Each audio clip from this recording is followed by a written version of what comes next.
នុញ្ញាតគ្រប់ជំរាបសួរដល់ប្រិយមិត្តដែលកំពុងបានស្ដាប់នៅវិទ្យុ Cool FM 100.7 ជាទីគោរពនិងរាប់អាន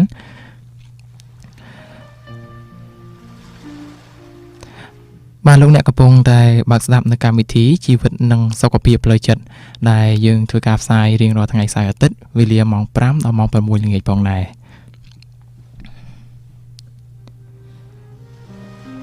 បាទហើយប្រិយមិត្តបានបើកស្ដាប់យូរមកហើយជាមួយកម្មវិធីយើងដែលយើងធ្វើការផ្សាយរៀងរាល់ថ្ងៃសៅរ៍អាទិត្យដែលសប្តាហ៍មុនយើងបានធ្វើការផ្សាយតទៅនឹងប្រធានបទនេះអំពីការស្គាល់ខ្លួនឯង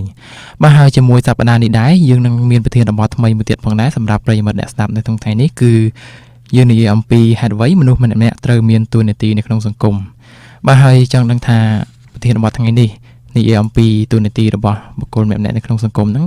តើមានអត្ថន័យយ៉ាងណាហើយថ្ងៃនេះដែរយើងក៏មាននិក្មិនចូលរួមនៅក្នុងកម្មវិធីផងដែរជាដំបូងខ្ញុំសូមគោរពជំរាបសួរដល់បងនិក្មិនបាទជំរាបសួរបាទជំរាបសួរបាទអញ្ចឹងខ្ញុំកុំឲ្យខាតពេលវេលាខ្ញុំចង់ឲ្យបងជួយជម្រាបឈ្មោះហើយនិងតួនាទីក្នុងការងារបងឲ្យប្រិយមិត្តបានស្គាល់ផងបាទអរគុណជាដំបូងខ្ញុំសូមជម្រាបសួរពុកម៉ែបងប្អូនដែលស្ដាប់វិទ្យុទាំងអស់គ្នាហើយខ្ញុំសូមណែនាំដោយសារពេលវេលាយើងខ្លីខ្ញុំសូមណែនាំខ្លួនខ្លីៗខ្ញុំបាទឈ្មោះប្រាក់ចន្ទ្រាដែលខ្ញុំមកពីមានស្រុកកំណើតនៅខេត្តកំពង់ស្ពឺបាទហើយខ្ញុំសូមនិយាយត្រួសពីបទពិសោធន៍ការងារហើយនិងចំណេះដឹងដែលខ្ញុំធ្លាប់មានគឺខ្ញុំបានបញ្ចប់ថ្នាក់បញ្ញាបត្រសង្គមកិច្ចនៅសាកលវិទ្យាល័យភូមិន្ទភ្នំពេញតាំងពីឆ្នាំ2012ហើយខ្ញុំបានប្រឡូកចូលវិស័យការងារសង្គមជាមួយនឹងអង្គការដៃគូក្រៅរដ្ឋាភិបាលយើងចំនួន3ហើយចុងក្រោយនេះគឺខ្ញុំបានធ្វើការនៅអង្គការមួយដែលមានឈ្មោះថាអង្គការកុមារក្នុងគ្រួសារហើយនៅទីនោះខ្ញុំមានមុខនីតិជាប្រធានកម្មវិធីក្នុងការថែទាំកុមារជាមួយនឹងសាច់ញាតិបាទសូមអរគុណបងប្រាក់ចន្ទ្រាដែលបានចូលរួមធ្វើជាភ្ញៀវកិត្តិយសនៅក្នុងកម្មវិធីជីវិតនិងសុខភាពផ្លូវចិត្តផងដែរបាទហើយប្រិយមិត្តបានស្គាល់មកហើយបងប្រាក់ចន្ទ្រាគឺជាបុគ្គលិកមកពីអង្គការនៅក្នុងមួយដែលធ្វើការតាក់ទងនឹងកុមារនិងមនុស្សចាស់ផងដែរបាទហើយវគ្គបន្ទាប់យើងនឹងធ្វើការជួបប្រិយមិត្តតែទស្សនវគ្គនេះជាវគ្គបើកម្មវិធីអញ្ចឹងខ្ញុំសូមអនុញ្ញាតសម្រាប់បន្តិចសិន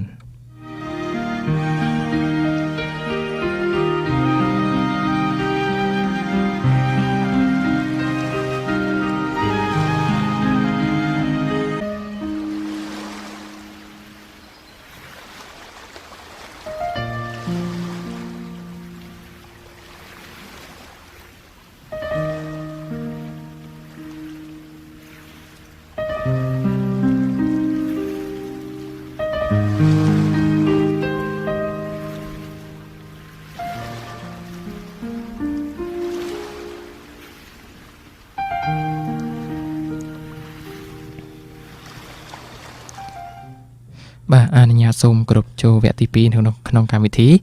បាទហើយថ្ងៃនេះយើងនៅចាប់ផ្ដើមទៅនៅជាមួយប្រធានបទថ្មីដែលនិយាយអំពីហេតុអ្វីមនុស្សម្នាក់ៗត្រូវមានតួនាទីនៅក្នុងសង្គមរៀងៗខ្លួនផងដែរបាទហើយនៅក្នុងកម្មវិធីយើងក៏មានការបើកហៅចូលរបស់ប្រិយមិត្តផងដែរបើសិនជាមានសំណួរនៅក្នុងកម្មវិធីដែលយើងមានប្រព័ន្ធទូរស័ព្ទ3ខ្សែផងដែរខ្សែទី1 070 88 1007ខ្សែទី2 092 88 1007និងខ្សែទី3 088 898 1007បើសិនជាមានចម្ងល់ឬក៏សំណួរផ្សេងៗចង់តាក់ទងនឹងប្រធានបទលោកអ្នកអាចធ្វើការហៅចូលជាមួយនឹងកម្មវិធីយើងបានដែលយើងមាននិក្មិនដើម្បីចូលរួមដោះស្រាយឬក៏ឆ្លើយសំណួររបស់ប្រិយមិត្តផងដែរ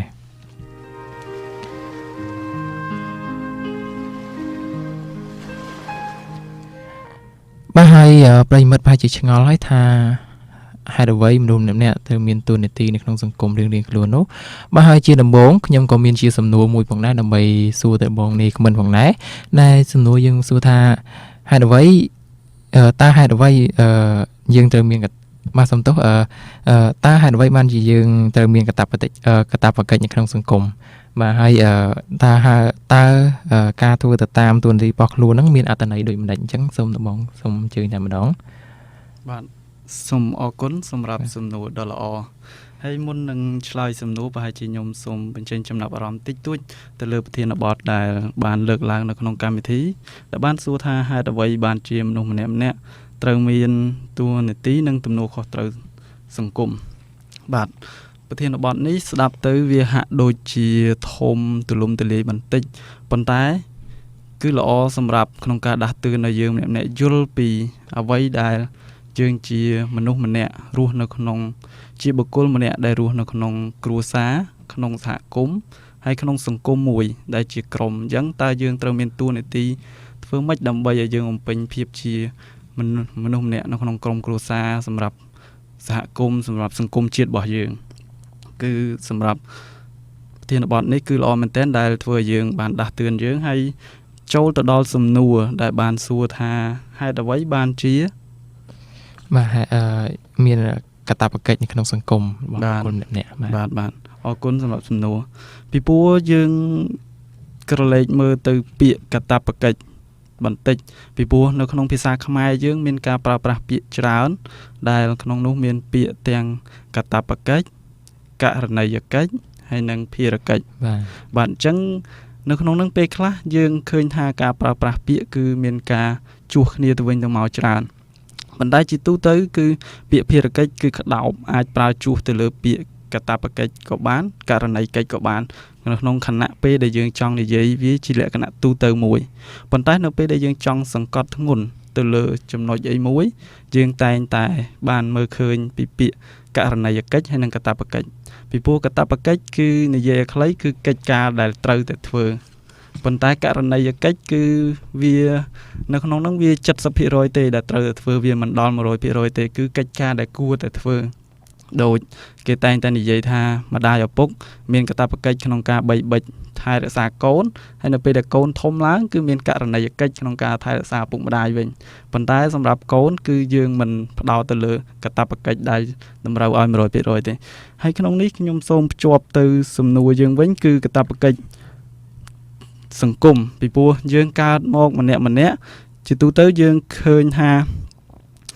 យើងនិយាយពីពាក្យថាកាតព្វកិច្ចសង្គមគឺចូលទៅដល់កិច្ចការដែលធ្វើសម្រាប់សង្គមជាតិយើងបាទអញ្ចឹងនៅក្នុងនោះគឺនៅពេលដែលយើងកើតមកគ្រប់គ្នាហ្នឹងគឺមានភ្ជាប់រួចមកហើយពីព្រោះយើងរស់នៅក្នុងសង្គមសូម្បីតែយើងរស់នៅក្នុងក្រុមគ្រួសារនៅសាលារៀនក៏យើងមានចំណងចងមួយដែលពេលខ្លះយើងមិនបានដឹងខ្លួនវាជាលក្ខណៈដោយប្រយោលពីព្រោះបញ្ញត្តិដែលយើងរស់នៅត្រូវគោរពអញ្ចឹងនៅក្នុងហ្នឹងយើងត្រូវមានចំណុច2ដែលយើងបាននេះទី1គឺយើងត្រូវគោរពទៅតាមបញ្ញត្តិរបស់សង្គមដែលយើងថាដែលសង្គមមួយគេកំណត់ថាជាពលរដ្ឋនៅក្នុងសង្គមរបស់គេបានល្អត្រូវគោរពទៅលើអីខ្លះអញ្ចឹងកាតព្វកិច្ចដែលគេតម្រូវឲ្យយើងធ្វើប្រហែលជាមានច្រើនដែរដូចជាការគោរពច្បាប់គោរពវប្បធម៌ប្រពៃណីរបស់សង្គមជាតិនោះហើយក៏បើយើងនៅក្នុងក្រុមគ្រួសារយើងក៏មានកាតព្វកិច្ចធ្វើជាកូនជាម្ដាយឬក៏ជាបងជាប្អូនជាអ្នកចិត្តខាងដ៏ល្អមិនដែលគេអានកំណត់ប៉ុន្តែចំណុចមួយទៀតដែលកាតព្វកិច្ចសង្គមដែលបើយើងអាចផុតដំណាក់កាលដែលយើងជាពលរដ្ឋល្អហើយហើយយើងអាចឈានចូលដំណាក់កាលមួយទៀតគឺការចូលរួមជួយឆ្លើយតបដោះស្រាយនៅបញ្ហាសង្គមដែលបញ្ហាសង្គមគឺមានច្រើនដែលផ្ដោតទៅលើបញ្ហាសេដ្ឋកិច្ចវប្បធម៌សង្គមចិត្តសាស្ត្រនៅក្នុងហ្នឹងក៏មានហើយក៏មានទៅលើបញ្ហាបរិស្ថានផងដែរ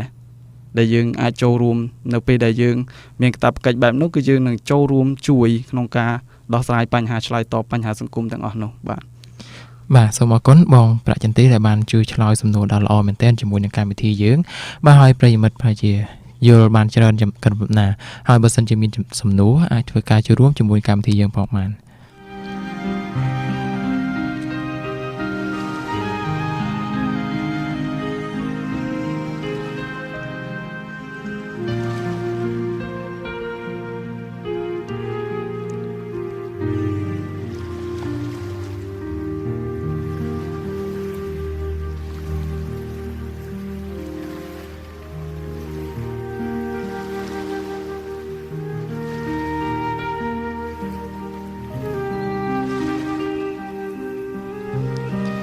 បាទសូមអរគុណបងដែលបានចូលរួមឆ្លើយសំណួរបានល្អមែនទែនបាទហើយតកតទៅនឹងចំណុចហ្នឹងផងដែរខ្ញុំសូមបន្ថែមជាសំណួរបន្តិចនៅក្នុងនឹងផងដែរថាហើយការធ្វើទៅតាមទូនាទីរបស់ខ្លួនហ្នឹងតើវាមានអត្ថន័យដូចមិនដែរនៅក្នុងសង្គមរបស់យើងបាទបងសូមជួយបន្ថែមអរគុណសម្រាប់សំណួរហើយសូមចូលរួមឆ្លើយខ្លីបន្តិចទៅលើចំណុចហ្នឹងដែរ គឺការធ្វើទៅតាមតួនាទីរបស់ខ្លួនយើងគឺវាសំដៅទៅលើការបំពេញឬការប្រព្រឹត្តទៅតាមដែនសមត្ថកិច្ចឬក៏សិទ្ធិអំណាចស្របច្បាប់ដែលគេបានចងក្រងជាសកម្មភាពហ្នឹងដែលតម្រូវឲ្យយើងធ្វើទៅតាមតួនាទីរួមភ្ជាប់ជាមួយនឹងការដែលមានទំនួលខុសត្រូវខ្ពស់ប៉ុន្តែខ្ញុំសូមបញ្ជាក់ត្រង់តួនាទីការធ្វើទៅតាមតួនាទីរបស់ខ្លួនបន្តិចពីព្រោះពាក្យនេះវារៀងទូលំទូលាយពីព្រោះតួនាទីគឺកំណត់ពីស្ថានលក្ខខណ្ឌនៃបុគ្គលម្នាក់ពីព្រោះយើងចង់និយាយពីបុគ្គលម្នាក់គឺមានតួនាទីខុសៗគ្នានៅក្នុងសង្គមវាមិនអាចដូចគ្នាទេពីព្រោះបើយើងនិយាយពីកូនមានតួនាទីម្ដេចដូចម្ដេចតើម្ដាយមានតួនាទីដូចម្ដេចហើយនៅក្នុងហ្នឹងក៏យើងនិយាយពីមន្ត្រីបុគ្គលិករដ្ឋបុគ្គលិកអង្គការឬក៏ប្រជាពលរដ្ឋទូទៅគាត់មានតួនាទីដូចម្ដេចអញ្ចឹងអ្វីដែលសំខាន់គឺយើងមានដែនកំណត់ដែលបានកំណត់ឲ្យយើងហើយយើងប្រព្រឹត្តឲ្យមានប្រកបដោយក្រមសីលធម៌ខ្ពស់ហើយនឹងទំនួលខុសត្រូវនៅពេលនោះគឺជាការបំពេញទៅតាមតួនាទីរបស់ខ្លួនប៉ុន្តែខ្ញុំសូមលើកបញ្ជាក់បន្តិចទៅលើតួនាទីពីព្រោះនៅក្នុងនេះខ្ញុំចង់បញ្ជាក់ទៅលើ3តួនាទីទី1គឺយើងនិយាយពីតួនាទីដែលយើងត្រូវធ្វើសម្រាប់បុគ្គលឬគ្រួសាររបស់យើងទី2គឺតួនាទីសម្រាប់ការធ្វើការងារនៅកន្លែងធ្វើការងារបាទហើយទី3គឺជាតួនាទីដែលយើងត្រូវឆ្លើយតបចូលរួមនៅក្នុងសង្គមដែលយើងត្រូវធ្វើក្នុងសង្គមដូច្នេះយើងវាមិនអាចបកស្រាយឲ្យអស់ព្រោះវារៀងទូលំទូលាយធំបាទបាទអញ្ចឹងអរគុណបងប្រាក់ចន្ទ្រីដែលបានចូលរួមឆ្លើយបានល្អមែនទែនជាមួយនឹងកម្មវិធីយើងតើទៅនឹងសំណួរដែលខ្ញុំបានចោទសួរទៅលើបងប្រុសផងដែរបាទហើយវគ្គក្រោយយើងនឹងជួបគ្នាបន្ថែមទៀតតើទៅនឹងសំណួរហើយនឹងការចូលរួមរបស់ប្រិយមិត្តបាទពេលនេះខ្ញុំបាទសូមពេលសម្រាប់បន្តិចសិន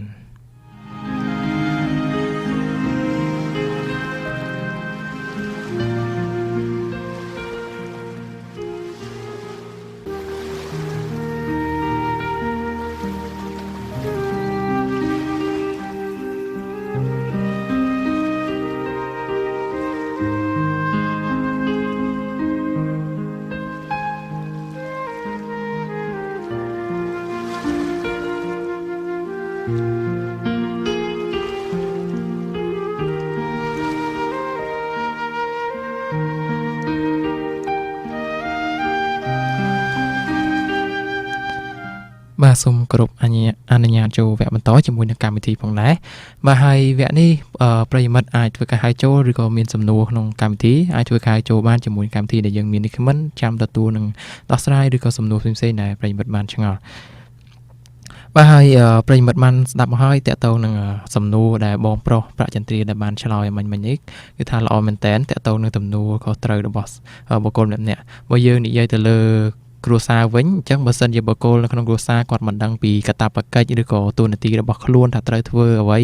ត្រូវនឹងធ្វើអ្វីដើម្បីជួយដល់គ្រួសារអញ្ចឹងវាជាបញ្ហាមួយផងដែរអញ្ចឹងតើតើនឹងបញ្ហាហ្នឹងដែរអញ្ចឹងខ្ញុំចូលមានសំណួរជាបន្តផងដែរតើតើនឹងប្រធានរបស់ថ្ងៃនេះថាបើសិនជាយើងមិនគោរពនៅតួនាទីរបស់យើងឬក៏កាតព្វកិច្ចរបស់ខ្លួនឯងតើវាមានផលប៉ះពាល់ដែរឬទេហើយបើសិនជាមានតើវាមានផលប៉ះពាល់យ៉ាងម៉េចដែរបងអញ្ចឹងកុំឲ្យខាត់ពេកបងសូមអញ្ជើញតែម្ដងបាទអរគុណសម្រាប់សំណួរដ៏ល្អថ្មីមួយទៀតគឺបាទនឹងឲ្យឆ្លើយដោយខ្លីតកតងនឹងសំណួរហ្នឹងគឺប៉ះពាល់ហេតុផលដែលខ្ញុំហ៊ានថាប៉ះពាល់យើងសូមកលេចមើលតន្តិចទៅឧទាហរណ៍ទៅលើនឹងការច្បាប់ចរាចរណ៍ថ្មីដែលយើងទើបតែបាទចេញថ្មីនេះចេញនោះគឺជាការអនុម័តដែលត្រូវឲ្យពលរដ្ឋគោរពពីព្រោះយើងរស់នៅក្នុងសង្គមបរិបទរបស់យើងអញ្ចឹងគឺគេមានច្បាប់មាននិយមសង្គមមានអីលើកឡើងផ្សេងអញ្ចឹងបើយើងមិនគោរពតួនាទីរបស់យើងអត់ធ្វើគោរពទៅតាមច្បាប់តើវាប៉ះពាល់អត់យើងឃើញគឺប៉ះពាល់វាបង្កភាពអនាធិបតេយ្យឬក៏កាលដែលគ្រប់ច្បាប់មិនគ្រប់ច្បាប់ទាំងអស់គ្នាហ្នឹងគឺវាប៉ះពាល់ទៅដល់សន្តិសុខសង្គមតាក់ទងនឹងអនាធិបតេយ្យឬក៏អ្វីផ្សេងប៉ុន្តែខ្ញុំចង់ទាញជារួមពីព្រោះកាតព្វកិច្ចនេះគឺយើងផ្ដោតសំខាន់ទៅលើស្ថានភាពផ្សេងគ្នាបើយើងនិយាយពីតួនាទីរបស់យើងនៅពេលដែលយើងអត់គោរពយើងនិយាយពីកន្លែងការងារក៏វាប៉ះពាល់ដល់ការងាររបស់យើងអញ្ចឹងជារួមគឺវាមានប៉ះពាល់ច្រើនខ្ញុំនិយាយពីការប៉ះពាល់ទៅលើចំណុចផ្ទាល់ខ្លួនដំបូងពីព្រោះខាងក្នុងនៅពេលដែលយើងមិនមានទំនួលខុសត្រូវឬក៏មិនគោរពទៅតាមតួនាទីរបស់យើងតើវាប៉ះពាល់អីតាក់ទងនឹងការ អភិវឌ្ឍផ្ទាល់ខ្លួនក៏វាជាការប៉ះពាល់មួយដែរពីព្រោះមនុស្សនៅពេលដែលធ្វើអីជោគជ័យឬក៏ធ្វើអ្វីដែលជួយដល់សង្គមគឺជាមនុស្សមួយដែលមានទំនួលខុសត្រូវខ្ពស់មានន័យថាការគោរពនៅកាតព្វកិច្ចរបស់ខ្លួនប៉ុន្តែបើយើងមិនទទួលខុសត្រូវគឺវាប៉ះពាល់ដល់ការអភិវឌ្ឍផ្ទាល់ខ្លួនមួយហើយនៅពេលដែលយើងប៉ះពាល់ផ្ទាល់ខ្លួនវាទាញដល់ផ្សេងទៀតជាច្រើនទៅទាញដល់ដល់ក្រុមគ្រួសាររបស់យើងបើយើងមិនមានទំនួលខុសត្រូវនៅក្នុងតែយើងអាចជួយក្រុមគ្រួសារយើងបានទេវាមើលទៅគឺយើងឃើញជាក់ស្ដែងហើយនៅពេលដែលយើងប៉ះពាល់ទៅដល់ក្រុមគ្រួសារវាដូចជាអូតូម៉ាទិកចង់និយាយថាទាញភ្ជាប់តែម្ដងគឺទៅសហគមន៍របស់យើងទៅដល់សង្គមរបស់យើងបាទអញ្ចឹងយើងឃើញជាក់ស្ដែងមួយទៀតបើយើងនិយាយពីចំណុចដែលនិយាយពីសង្គមពីព្រោះចង់និយាយថាសង្គមមួយគឺកើតឡើងចេញពីរបៀបរស់នៅពីរបបសង្គមដែលយើងលើកឡើងពីសង្គមធម៌ទាំងរបស់ឬក៏អីចឹងវាចេញពីបុគ្គលម្នាក់ៗដែលរស់នៅក្នុងសង្គមហ្នឹងបើមនុស្សនៅក្នុងសង្គមហ្នឹងมันមានទំនួលខុសត្រូវมันគោរពទៅតាមភារកិច្ចរបស់ខ្លួនគឺវាប៉ះពាល់ទៅដល់សិលធម៌សង្គមហើយវាទាញទៅដល់ការអភិវឌ្ឍសង្គមតែម្ដងពីព្រោះនៅពេលដែលមនុស្សម្នាក់ប្រកាន់ភ្ជាប់អញ្ចឹងគឺយូរទៅគឺទាញឲ្យសង្គមបែបហ្នឹងហើយធ្វើឲ្យជនបរទេសផ្សេងហ្នឹងអាចវាតម្លៃមកស្ថានភាពសង្គមរបស់យើងថាជាសង្គមដែលมันមានទំនួលខុសត្រូវក្នុងការធ្វើអ្វីមួយហើយបើវាយើងមើលឃើញឲ្យធំមួយទៀតគឺវាអាចបង្កចំនួនដែរការប៉ះពាល់ទៅដល់ចំនួនពីព្រោះនៅពេលយើងធ្វើអីមួយនៅពេលដែលយើងអត់ទំនួលខុសត្រូវចំពោះទង្វើរបស់ខ្លួនឯងនៅពេលប៉ះពាល់ដល់គេវានឹងធ្វើឲ្យមានការទៅចែកគ្នាឆ្លោះគ្នាកើតឡើងឬកើតមានចំនួនហើយនៅពេលបែបនោះដែរគឺវាកើតមានរឿងអយុត្តិធម៌អីដែរពីព្រោះយើងមើលពីក្នុងសង្គមរបស់យើងនៅពេលដែលយើងមិនគោរពមិនទទួលខុសត្រូវនៅទង្វើរបស់យើងអាងទៅលើអំណាចឬក៏សិទ្ធិអីមួយដែលយើងធ្វើបាបឬគៀបសង្កត់ការរើសអើងអីផ្សេងគឺវាបង្កើតឲ្យមានចំនួនមានភាពអយុត្តិធម៌ឲ្យកើតឡើងនៅក្នុងសង្គមច្រើនហើយបើឥទ្ធិពលចុងក្រោយយើងលើកវត្តចុះវត្តឡើងមកគឺមកប៉ះពាល់ដល់ខ្លួនយើងដដែលគឺជាផលប្រយោជន៍ពីព្រោះនៅពេលដែលពេលខ្លះយើងមើលអត់ឃើញរូបភាពធំនៅពេលយើងគិតថាប៉ះពាល់ដល់សង្គមហើយយើងមិនខ្វល់ទេប៉ុន្តែសង្គមហ្នឹងគឺយើងរស់នៅក្នុងសង្គមហ្នឹងនៅពេលដែលប៉ះពាល់ដល់សង្គមហ្នឹងគឺបាត់បង់នៅប្រយោជន៍របស់យើងបាត់បង់ដល់ប្រយោជន៍ក្រុមគ្រួសារយើងបាត់បង់ប្រយោជន៍ដល់សង្គមជាតិរបស់យើងទាំងមូលតែម្ដងបាទហ្នឹងហើយអរគុណច្រើនខ្ញុំសូមឆ្លើយខ្លីប៉ុណ្ណឹងបាទអរគុណបងដែលបានជួយឆ្លើយសំណួរបានល្អមែនតើបាទតើតើនឹងចម្ងល់របស់ខ្ញុំបាននៅក្នុងកម្មវិធីទាំងមូលផងដែរបាទហើយយើងមើលឃើញហើយថាការចេញច្បាប់ចរាចរណ៍ថ្មីបាទជាការពិតបើទំនួលខុសត្រូវរបស់យើងខ្លួនផ្ទាល់គឺយើងត្រូវគោរពច្បាប់ចរាចរណ៍ព្រោះច្បាប់ចែងមកដើម្បីឲ្យយើងគោរពដើម្បីឲ្យមានសីលធម៌នៅក្នុងសង្គមបាទហើយប្រជាពលរដ្ឋខ្លះគាត់ថាខ្ញុំគោរពហើយប៉ុន្តែទៅមិននៅពេលដែលខ្ញុំឈប់ stop អីហ្នឹងមានតែអ្នកមិនគោរពវាចេះទៅplay ពីក្រោយអីចឹងធ្វើឲ្យគាត់ឈប់ដែរគាត់ចង់គោរពដែរប៉ុន្តែមានអ្នកជំរុញពីក្រោយសុភេឡានដេញគាត់រហូតចឹងទៅធ្វើឲ្យគាត់ភ្លើងក្រហមគាត់ទៅដែរបាទអាហ្នឹងជាចំណុចមួយដែរដែលប្រជាពលរដ្ឋទូទៅយើងគួរតែដឹងថាភ្លើងខៀវគឺយើងត្រូវទៅភ្លើងក្រហមគឺយើងត្រូវឈប់បាទអរគុណបងអញ្ចឹងជាសំណួរបន្តខ្ញុំចង់បន្ថែមតិចទៀតដែរថាបើយើងមើលទៅលើសង្គមយើងបច្ចុប្បន្នថាតើមានកត្តាអ្វីខ្លះដែលធ្វើឲ្យយើងមិនឲ្យចូលរួមបាននៅក្នុងកាតព្វកិច្ចក្នុងសង្គមហ្នឹងតាមការមើលឃើញរបស់បងឬក៏សង្គមសប្តាហ៍ថ្ងៃនេះបាទអរគុណសម្រាប់សំណួរចង់សួរថាតើមានកត្តារារាំងអ្វីខ្លះធ្វើឲ្យយើងអាចចូលរួមកាតព្វកិច្ចការងារសង្គមបានបាទអរគុណច្រើននៅក្នុងនេះខ្ញុំចង់បញ្ជាក់ទៅលើកាតព្វកិច្ចសង្គមឬក៏កិច្ចការសង្គមពីព្រោះវានិយាយទៅវាដូចជារៀងទូលំទូលាយធំមែនតើការងារជាច្រើនដែលយើងធ្វើឲ្យតែពាក់ព័ន្ធនឹងសាធារណៈចង់និយាយថាជានេះគឺយើងអាចប៉ះចូលរួមក្នុងសង្គមសម្បីក្នុងក្រុមគ្រួសាររបស់យើងក៏ជាសង្គមក្រុមគ្រួសាររបស់យើងប៉ុន្តែខ្ញុំចង់បញ្ជាក់ត្រង់ចំណុចនេះគឺខ្ញុំចង់ញែកចំណុចជា2ទី1គឺការងារសង្គមទូទៅដែលយើងអាចនិយាយថាមនុស្សគ្រប់គ្នាអាចចូលរួមបានប៉ុន្តែមួយទៀតគឺនិយាយអំពីការងារបែបសង្គមគិច្ចដែលខ្ញុំទើបតែបញ្ចប់ថ្នាក់បញ្ញាបត្រផ្នែកសង្គមគិច្ចនេះគឺខ្ញុំទើបតែបានយល់ច្បាស់ដែរពីពូពេលខ្លះយើងនិយាយការងារសង្គមគិច្ចយើងផ្ដោតទៅលើការងារសង្គមទូទៅប៉ុន្តែគឺបែងចែកដាច់ច្បាស់លាស់ពីព្រោះការងារសង្គមគិច្ចគឺជាការងារឬក៏ជាមុខវិជ្ជាមួយដែលយើងត្រូវរៀនដែលមានវិជ្ជាជីវៈច្បាស់លាស់ក្នុងការធ្វើការងារសង្គមក្នុងការជួយសង្គមប៉ុន្តែខ្ញុំចង់ទាញទៅត្រង់ចំណុចថា តើមានកត្តារារាំងអ្វីទៅលើការងារសង្គមបើយើងនិយាយពីការងារសង្គមទូទៅទី1គឺយើងនិយាយពីកត្តាផ្ទាល់ខ្លួនតើយើងជាបុគ្គលម្នាក់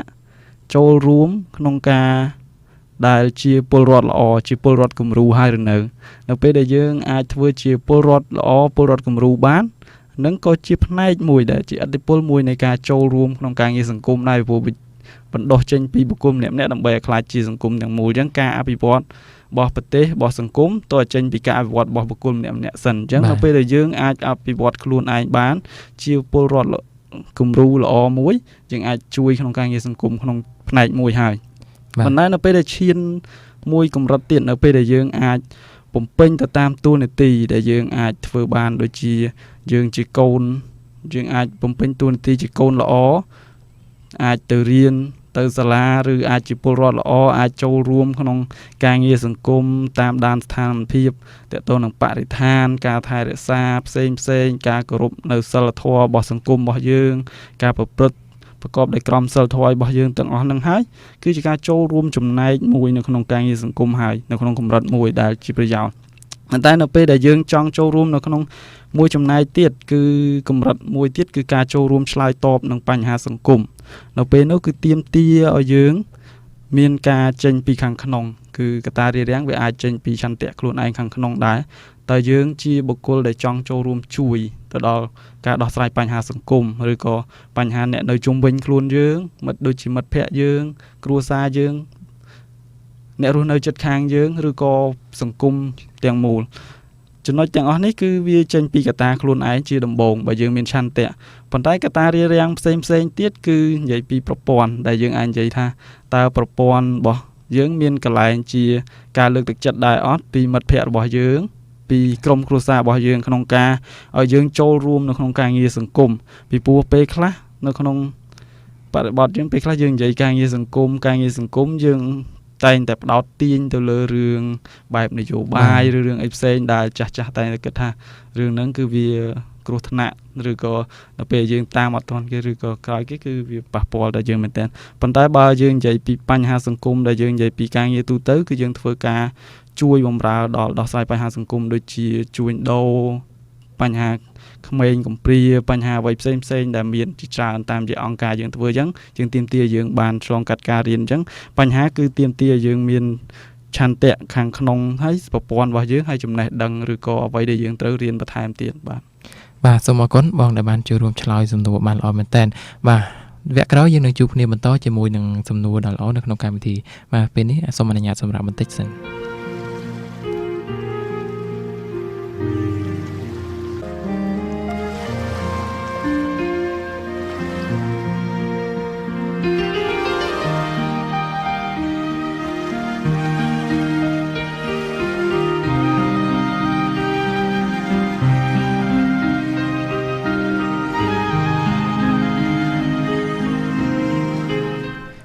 បាទសូមអរគុណបាទយើងចាប់ដើមយើងនឹងចូលវគ្គបញ្ចប់នៃកម្មវិធីផងដែរបាទហើយ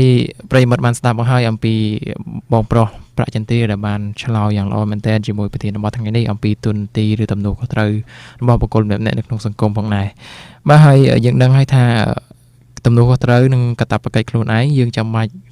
មានការចូលរួមឬក៏ការជំរុញពីខាងក្រៅប៉ុន្តែយើងត្រូវមានជំរុញពីខ្លួនឯងផងដែរឧទាហរណ៍បើសិនជាយើងនៅក្នុងគ្រួសារយើងជាកូនល្អម្នាក់ត្រូវខំកាត់ខំរៀនឲ្យកាត់ខំរៀនឲ្យរៀនសូត្រឲ្យពូកែអញ្ចឹងយើងកុំចាំបាច់ជំរុញពីឪពុកម្ដាយមានការរង្វាន់អីចឹងយើងត្រូវមានការជំរុញពីខ្លួនឯងថាខ្ញុំត្រូវតែខំរៀនឲ្យពូកែដើម្បីជាអនាគតដ៏ល្អនៅក្នុងជីវិតយើងផងដែរ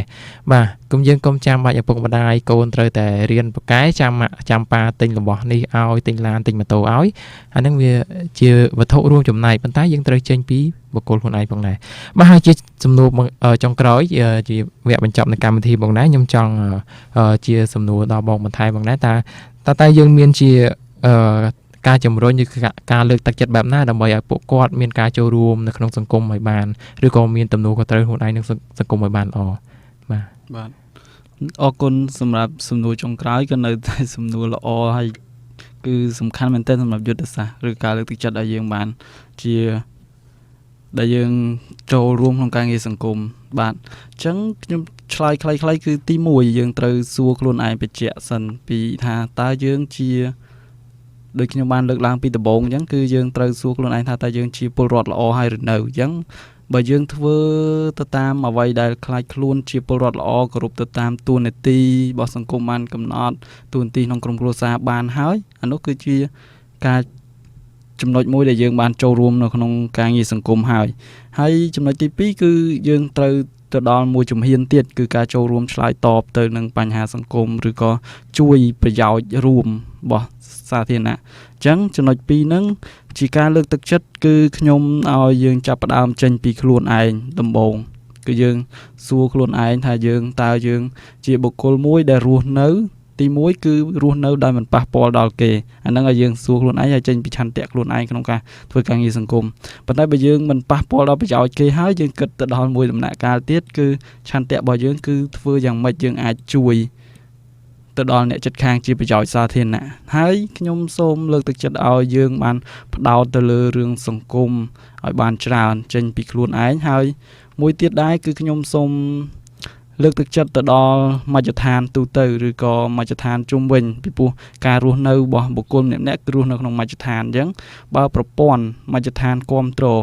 ឲ្យយើងទាំងអស់គ្នាបានធ្វើអ្វីដែលជាការងារសង្គមនៅពេលនោះគឺមានការលើកទឹកចិត្តច្រើនមែនទែនធ្វើឲ្យបុគ្គលជួយជំរុញបុគ្គលបន្ថែមទៀតពីព្រោះបើគាត់មានឆន្ទៈពីខាងក្នុងហើយมันមានការរារាំងពីមជ្ឈដ្ឋានជុំវិញវានឹងជួយងាយស្រួលឲ្យគាត់លឿនមែនទែនក្នុងការចូលរួមក្នុងការងារសង្គមហើយចេញពីស្ថានភាពចិត្តគឺយើងមានការស្ម័គ្រចិត្តចូលរួមក្នុងការងារសង្គមធ្វើជាបុគ្គលមួយដែលសកម្មនៅក្នុងក្រុមគ្រួសាររបស់យើងក្នុងសហគមន៍របស់យើងក្នុងសង្គមរបស់យើងហើយមានការលើកទឹកចិត្តហើយមានការបង្រៀនពីស្ថាប័នផ្សេងៗមានចំណេះដឹងដែលយើងបានចូលរួមនៅក្នុងផ្សេងសកម្មភាពសិក្ខាសាលាផ្សេងធ្វើឲ្យយើងអាច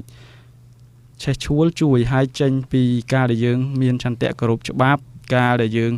ជួយនៅបរិស្ថានថែរក្សាបរិស្ថានរបស់យើងគឺចេញពីខាងក្នុងរបស់យើងប៉ុន្តែទន្ទឹមនឹងគឺមានកត្តាខាងក្រៅដែលជួយជំរុញបន្ថែមទៀតគឺកាន់តែងាយស្រួលហើយកាន់តែលឿនមែនទែនអញ្ចឹងលើកទឹកចិត្តឲ្យបុគ្គលទាំងអស់ចូលរួមទាំងអស់គ្នាបាទអរគុណបងដែលបានចូលរួមនៅក្នុងកម្មវិធីហើយបានជួយឆ្លើយសំណួរដ៏ល្អមែនទែនបាទជាចុងក្រោយបងសូមពេល1នាទីដើម្បីជាចំណាប់អារម្មណ៍ចុងក្រោយដល់ប្រិយមិត្តអ្នកស្ដាប់ផងបាទសូមអញ្ជើញបាទអរគុណសម្រាប់ចំណាប់អារម្មណ៍គឺទៅលើប្រធានបទទាំងមូលដំបូងគឺអរគុណទៅដល់អ្នករៀបចំកម្មវិធីដែលបានអញ្ជើញខ្ញុំបានចូលរួមចេញមតិយោបល់អីចែកចាយបទពិសោធន៍ហើយសម្រាប់ប្រធានបទនេះគឺល្អមែនទែនវាជួយឲ្យយើងរស់នៅក្នុងបុគ្គលម្នាក់ៗជួយរំលឹកយើងហើយក៏ត្រូវតែឲ្យយើងដឹងពីខ្លួនឯងដែរឆ្លោះបញ្ចាំងចេញពីខ្លួនឯងគឺយើងត្រូវតែអនុវត្តគោរពទៅតាមទំនួលខុសត្រូវកាតព្វកិច្ចរបស់យើងនៅក្នុងសង្គមដែលយើងមានយើងកើតមកគឺយើងមានភ្ជាប់យើងមានសិទ្ធិសេរីភាពរបស់យើងប៉ុន្តែក៏យើងមានទំនួលខុសត្រូវក្នុងការរស់នៅហើយជាចំណាប់អារម្មណ៍សូមឲ្យប្រជាពលរដ្ឋខ្មែរឬក៏យុវជនទាំងអស់ចាប់ផ្ដើមផ្ដោតទៅលើទំនួលខុសត្រូវរបស់ខ្លួនម្នាក់ៗនៅពេលដែលយើងបង្ហាញពីទំនួលខុសត្រូវរបស់យើងបុគ្គលម្នាក់ៗវាជួយឲ្យសង្គមទាំងមូលចាប់ផ្ដើមមានទំនួលខុសត្រូវខ្ពស់ដល់ពេលសង្គមទទួលនៅការមានទំនួលខុសត្រូវជាសង្គមមួយដែលមានទំនួលខុសត្រូវនៅពេលនោះនឹងក្លាយជាសង្គមមួយដែលប្រកបដោយសីលធម៌ខ្ពស់សង្គមមួយប្រកបដោយការអភិវឌ្ឍពិតប្រាកដមែនបាទសូមអរគុណបងដែលបានចូលរួមជាមួយកម្មវិធីជួយឆ្លើយសំណួរល្អមែនតើជាមួយនឹងកម្មវិធីយើងបាទអរគុណហើយជាម្ដងទៀតកម្មវិធីយើងធ្វើការផ្សាយរៀងរាល់ថ្ងៃអាទិត្យផងដែរបាទដែលយើងថ្ងៃសៅរ៍នេះយើងនិយាយអំពីទំនួលខុសត្រូវរបស់បុគ្គលម្នាក់ៗនៅក្នុងសង្គមផងដែរបាទថ្ងៃស្អែកយើងនៅតែបន្តជាមួយប្រធានបទនេះដែរបាទជាពេលនេះគឺវត្តមានខ្ញុំបាទជាមួយនឹងបងប្រុសប្រាក់ចន្ទ្រាសូមអរគុណសូមជម្រាបលា